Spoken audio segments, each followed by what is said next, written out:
दोस्तों, आज मैं आपको दो ऐसे डॉक्टर से रूबरू करा रहा हूं जो दांत के डॉक्टर हैं, डेंटल सर्जन, और पटना के फुलवारी शरीफ इलाके में इन्होंने अपना डेंटल क्लिनिक खोल रखा है। हम डॉक्टर नौशेरवा निहाल साहब से रूबरू हैं और इनके साथ इनकी अहलिया हैं अर्शिद साहिबा। की तो बात मैंने कर ली। अब ओल्ड एज में, जैसे मेरी मदर है 85 में, आपने देखा ओल्ड एज में क्या परेशानियां होती हैं? ओल्ड एज में 2 दांत 3 दांत मुंह में है। देखिए 2 दांत 3 दांत है ना, तो अब उसमें ओल्ड एज के पेशेंट्स जो होते हैं ना, उसमें आदमी ये देखेगा कि क्योंकि उमूमन जो ओल्ड एज के पेशेंट होते हैं ना, उनके साथ बहुत से मेडिकल कंडीशन साथ में होते हैं। मतलब मेरे पास तो ऐसे ऐसे पेशेंट आए हैं जिनका किडनी ट्रांसप्लांट हुआ है, उनका मैंने ट्रीटमेंट किया है। मेरे पास ऐसे पेशेंट आए हैं, बहुत से पेशेंट आए हैं जिनका आपको लीवर ट्रांसप्लांट हुआ है। बहुत हमारे पास मतलब डेली 5-7 पेशेंट आते हैं जो डायबिटिक हैं, हाइपरटेंसिव हैं। तो ओल्ड एज में बहुत सी मेडिकल कंडीशंस पेशेंट के साथ हो जाती हैं कि जैसे पेशेंट उमूमन डायबिटिक रहता है, हाइपोथायराइडिज्म का, थायराइड की शिकायत रहती है, खून पतला करने वाली दवाई खाते हैं, हार्ट के पेशेंट रहते हैं। तो वैसे केसेस में हमको बहुत ही सोच समझ के कोई काम करना पड़ता है। हाँ। अब जैसे कि आइडियली तो हम लोग कोशिश करते हैं फिक्स दांत के लिए, तो अब ओल्ड एज पेशेंट है तो उनका सपोर्ट नहीं, तो हम लोग इम्प्लांट सपोर्टेड डेंचर बना सकते हैं कि नीचे में 6 इम्प्लांट, टाइटेनियम का स्क्रू होता है इम्प्लांट, वो डाल के ऊपर में 6 इम्प्लांट डाल करके या 4 इम्प्लांट डाल करके हम लोग इम्प्लांट सपोर्टेड डेंचर बना दिया। कोशिश करते हैं हम लोग उसके तरफ पहले, लेकिन फिर जब पेशेंट के मेडिकल कंडीशंस देखते हैं कि बहुत अनकंट्रोल डायबिटिक है, हाइपरटेंसिव है, खून पतला करने वाली दवा ले रहा है, तो वैसे केसेस में हम सर्जरी में नहीं जा सकते हैं। तो वैसे केसेस में हम लोग आरपीडी यानी रिमूवल पार्शियल डेंचर या कंप्लीट डेंचर दे के दांत बना के देते हैं कि पेशेंट चबाए, क्योंकि अगर वो नहीं चबाएगा, अगर वो दांत नहीं रहेगा तो 2 तरह का मसला होगा बहुत कॉमन।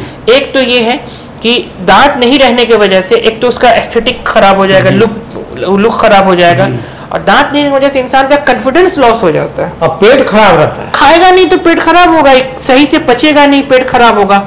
और जब दांत नहीं रहेगा ना, तो उसके टेम्पोरोमैंडिबुलर जॉइंट, जो यहाँ पे जॉइंट होता है, उसका एक्सेसिव क्लोजर होगा, तो यहाँ पे पेशेंट को बाज दफा ना ये जॉइंट में पेन शुरू हो जाता है, सिर्फ दांत नहीं रहने की वजह से। मेरे पास पेशेंट आए, ओल्ड एज पेशेंट, बहुत पेन लेके, पूरा इस एरिया में बहुत पेन है और देखने में कुछ नहीं, उसका ओपीजी कराया, कुछ नहीं निकला, कुछ नहीं किया, सिर्फ उसका दांत बना दिया। एक बार उसका facial height, vertical height maintain हो गया दांत लगने की वजह से, पेशेंट सही से बाइट करने लगा, तो मसल रिलैक्स हो गया, तो यहाँ पर का जो जॉइंट का पेन था वो खत्म हो गया। तो अगर 30 दांत होना चाहिए, चाहे जवान हो चाहे बूढ़ा हो, मतलब 2 मोलर होने चाहिए, 2 प्रीमोलर होने चाहिए, कैनाइन इंसाइजर्स होने चाहिए। दांत रहे नहीं है अगर तो उसको बनवाए। अगर पैसा एक तो इम्प्लांट महंगा होता है, पैसा नहीं है तो कम से कम उसका निकालने ही लगाने वाला दांत बनवाए आदमी, लेकिन दांत बनवाए। और दांत बनाने के बाद कुछ दिन लगता है, डेंचर बनने के बाद कुछ दिन लगता है उसको सेट होने में, हर पेशेंट के साथ लगता है, क्योंकि मुंह ऐसा चीज होता है कि थोड़ा सा इधर से थोड़ा सा एक्स्ट्रा चीज बर्दाश्त नहीं कर पाता है। जब डेंचर लगता है, डेंचर जब लगता है तो पेशेंट को थोड़ा दिन लगता है उसको एडजस्ट करने में, अनइजीनेस होता है, धीरे धीरे ठीक हो जाता है। मतलब दांत बनवाने वाले को ये चाहिए कि उसका इस्तेमाल वो बंद नहीं, बिल्कुल नहीं, दांत इस्तेमाल बंद कर देगा तो फिर कभी सेट ही नहीं हो पाएगा, कभी इस्तेमाल ही नहीं कर पाएगा। कभी अगर प्रॉब्लम हो रहा है तो फिर डेंटिस्ट से कंसल्ट करें, वो बार-बार जाइए, जो प्रॉब्लम है वो सब प्रॉब्लम सॉल्व। लेकिन आप में कि डेंटल ट्रीटमेंट जो है ना, वो मतलब पेशेंट आदमी जब होते हैं ना, तो उनको दिक्कत थोड़ी बहुत लगी रहती है, कभी यहाँ चुभ रहा है, कभी वहाँ चुभ रहा है, तो डेंटिस्ट से आपको रेगुलर विजिट करना जरूरी है। अच्छा, एक बात बताइए कि डेंटिस्ट पहले तो पटना में ही मान लीजिए बहुत कम थे, लेकिन अभी एक रुझान हुआ है कि डेंटिस्ट सर्विस में बहुत ज़्यादा लोग आ रहे हैं। इसकी बड़ी वजह क्या है? दांत की खराबी या आसानी से डॉक्टर बन जाना? नहीं, वजह इसकी ये है कि एक तो देखिए प्रोडक्ट, आप मैनेजमेंट का एक कॉन्सेप्ट है कि डिमांड एंड सप्लाई। जिस चीज़ की डिमांड होती है उसी की सप्लाई होती है। पहले भी हमारे यहाँ आबादी थी, आबादी बहुत बढ़ गई हमारी हिंदुस्तान की, बिहार की, पटना की। तो पहले लोग उतने जागरूक नहीं थे जी, अब लोग थोड़ा जागरूक ज़्यादा हो रहे हैं।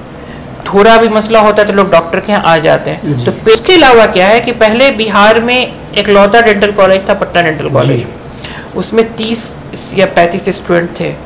आज बिहार में आपको पटना में 3 डेंटल कॉलेज है, PDCH है, बुद्धा है, अंबेडकर है, दरभंगा में भी 2 डेंटल कॉलेज है, और गढ़वा में, झारखंड में भी कुछ कॉलेजेस हैं।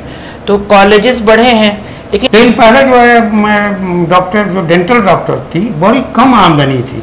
भाई दांत तकलीफ हुई, उखाड़वाने गए तो 200 रुपया उखाड़ दिया, लगवाने गए तो 500-1000 रुपया में तो दांत एक लगा दिया। आप जब दांत का इलाज बहुत महंगा है। 20 साल पहले जो आपको 1000 रुपया लग रहा है, अभी का 1000 रुपया बहुत, अभी उस वक्त का 1000 रुपया अभी का 5000 रुपया है जी। तो इन्फ्लेशन भी देखिए। दूसरी बात क्या है ना कि पहले रेंज ऑफ ट्रीटमेंट नहीं था उतना, काम ही लिमिटेड था। अब एक दांत एक्सट्रैक्शन करना है और प्लास्टिक का, एक्रिलिक का दांत देना है, तो उसमें आपका क्या खर्च लगेगा? कुछ नहीं। और वही पहले इम्प्लांट का कॉन्सेप्ट ही नहीं था जी जी। अब तो दांत में एक इम्प्लांट में ऑप्शन आ गया है। एक इम्प्लांट में 25,000 रुपए खर्च हो जाता है, 25,000-30,000 रुपए एक दांत का इम्प्लांट डालने में। पहले स्कोप ही नहीं था, क्योंकि टाइटेनियम का ग्रेड 4 इम्प्लांट, टाइटेनियम का इम्प्लांट डलाता है, उसके ऊपर दांत लगता है।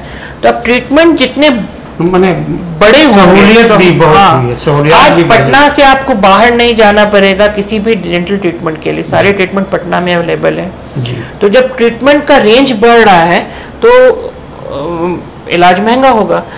इनके साथ ज्वाइंट होकर काम कर रही हैं। इससे यह है कि जो औरतें चाहती हैं कि भाई बहुत सारे कंसेप्ट ऐसे होते हैं कि लेडीज डॉक्टर ही होना चाहिए, तो आप ये प्रोवाइड कर रही हैं। हाँ, बहुत सारे लोग बहुत सारी औरतें सिक्योर फील करती है अगर लेडी, क्योंकि डेंटिस्ट्री जो है बेसिकली बहुत प्रॉक्सिमिटी का काम है जी। डॉक्टर और पेशेंट काफी नजदीक होते हैं। बहुत सारी अब जैसे मुंह के बहुत नजदीक जाना जी, तो एक औरत के लिए थोड़ा सा वो हिजाब का मामला बनता है, वो थोड़ा सा शर्म हया का मामला बनता है। बहुत सारे लोग अनकंफर्टेबल फील करते हैं तो वो लेडी डॉक्टर ढूंढते हैं जी जी। तो आप अच्छा ये बताइए कि आजकल लड़कियों में जो वो दांत जो है बाहर निकल जाती है तो वो तार वार लगा देते हैं, उसका क्या तरीका है? वो क्यों, किस तरह से उसका इलाज आप करती हैं? देखिए, दांत जो बाहर निकलते हैं वो डॉक्टर साहब ने बताया कि अननेचुरल फोर्सेस बचपन में लगते हैं, जिसकी वजह से उसको ठीक आप लोग कैसे करते हैं? उसके लिए हाँ, उसके लिए वही वायर, दो तरह के ट्रीटमेंट्स हमारे पास अवेलेबल। ऐसे तो रेंज ऑफ ट्रीटमेंट है, पर 2 तरह के ट्रीटमेंट्स अवेलेबल है हमारे पास। एक तो वायर से होता है और एक इनविजिबल ब्रेसेस से होता है। वो कैसे बने? वायर वाला तो नजर आता है कि वायर लगा हुआ है, और इनविजिबल ब्रेसेस भी आपको उसके लिए आपको आना पड़ता है। आपके दांत का 3D मॉडल निकलता है और आपको ब्रेसेस दे दिए जाते हैं, ब्रेसेस का एक सिस्टम दे दिया जाता है, वो आपको पहनने पड़ते हैं। वो दांत पे नजर नहीं आता है, वो लगता नहीं है कि मेरे दांत का ट्रीटमेंट चल रहा है, वो पता नहीं चलता, वो ट्रांसपेरेंट होता है। और उसमें खर्च कितना आता होगा? उसमें वो थोड़ा कॉस्टली ट्रीटमेंट होता है, उसमें 1 से 1.5 लाख रुपया खर्च आ जाता है पेशेंट को। और आप बताइए कि जो बच्चे कोऑपरेट नहीं करते, तो बूढ़ी औरतें भी कोऑपरेट नहीं करती हैं जी, तो उसको कैसे हैंडल करना पड़ता है? उनकी साइकोलॉजी को समझना पड़ता है। बेसिकली अनकंफर्टेबल क्यों है, ये रीज़न पता करना पड़ता है कि वो अनकंफर्टेबल क्यों है, डर रही हैं, या डेंटिस्ट्री को लेकर के पहले बूढ़े लोगों में डेंटिस्ट्री को लेकर के बहुत सारे पहले से सोची हुई चीज़ें होती हैं, मिसकंसेप्शंस होते हैं, तो उनको दूर करना पड़ता है। दिमाग में ये होता है कि बहुत दर्द होता है, बहुत दर्द होता है। डेंटिस्ट्री बहुत सुई मुंह में डाला जाता है। टीवी से, फिल्मों से या पॉपुलर मीडिया से ये चीज़ चली आ रही है, डेंटिस्ट को दर्द से एसोसिएट किया जाता है, दिखाया जाता है मजाकिया लहजे में कि डेंटिस्ट के पास गया और बहुत जोर जोर से चिल्ला रहा है जी, जिसकी वजह से एक परसेप्शन, खौफ पैदा हो गया बच्चों में भी और बड़ों में भी कि भाई डेंटिस्ट के यहाँ बहुत दर्द होता है, जबकि ऐसा है नहीं, ऐसा है नहीं। हम लोग तो दर्द को ठीक करने के लिए रहते हैं। नहीं, आपको हम अच्छा लगा, बहुत बहुत आप दोनों आदमी का शुक्रिया कि आपने रिकॉर्ड कराया। मैं चाहूँगा कि ये सिलसिला जो है कुछ दिनों के बाद एक और होना चाहिए। मुंह की बीमारियाँ, दांत का प्रॉब्लम, ये तो बहुत कॉमन है, इसमें जागरूकता पैदा करना बहुत ही ज़रूरी है। तो मेरी एक कोशिश रहती है कि हम साहित्य के साथ साथ, अदब के साथ साथ समाज को बेदार करने के लिए, जागरूकता पैदा करने के लिए इस तरह के वीडियोस मैं बनाता हूँ और लोग पसंद कर रहे हैं। बहुत नोबेल आपका बहुत अच्छा काम कर रहे हैं, अच्छा काम कर रहे हैं लोगों को। तो जैसे डॉक्टर जेके सिंह से कैंसर पर लिया, और उसके बाद डॉक्टर जो है वो एम्स के डॉक्टर हैं अजहर साहब, तो उनसे कैंसर के सिलसिले में बातचीत की। देखिए इंटरनेट पे ना हर तरह का चीज़ मौजूद है, तो उस चीज़ों के बीच में आप अच्छी चीज़ डाल रहे हैं, तो बहुत अच्छा काम कर रहे हैं। तो लोग पसंद कर रहे हैं, इसलिए मेरा हौसला भी बढ़ रहा है और आप लोगों का कॉपरेशन भी मिल जाता है। मैं जहाँ भी ऑपरेट करता हूँ तो मुझे कॉपरेशन भी मिल जाता है। तो हम आप दोनों आदमी का बहुत शुक्रगुजार हैं और इस उम्मीद के साथ कि फिर मौका लगेगा